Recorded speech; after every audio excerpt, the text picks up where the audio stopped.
Welcome to the weekly wrap up. This week we are ending the week for interest rates almost exactly where we started the week. We had a couple of days, Tuesday afternoon, Wednesday, that rates increased, but Thursday, Friday, we have recovered. So again, ending the week exactly where we started.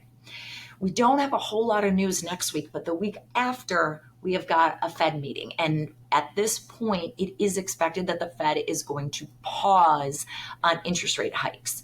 So that's a good thing. I don't think that they're going to say that we're done. I think they're going to pause and look at data. Speaking of data, for all my conspiracy theorists out there, jobs numbers. It is so interesting. There was a report that came out this morning that showed that the initial jobs report data that comes out, that always is punching interest rates because, it's showing that the jobs are so robust and employers are so resilient and having a hard time finding workers.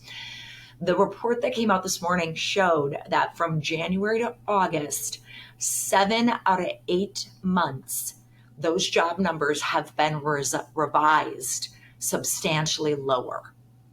And that is a telltale sign that the economy is not as strong. And people say you can't have a recession when, the jobs and the growth are so strong.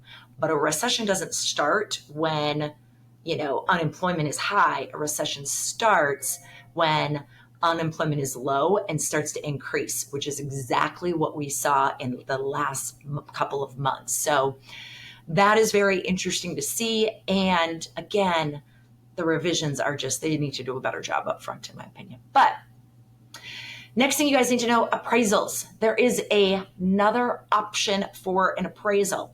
You've got your standard full inspection, full value, whole 9 yards appraisal. But you've got another option, and that's the waiver. That happens on a primary residence with 20% down or a second home with 20% down. And again, it depends. It is driven by an automated system that pulls up data that says it supports the purchase price. That is the waiver. That's what we're used to.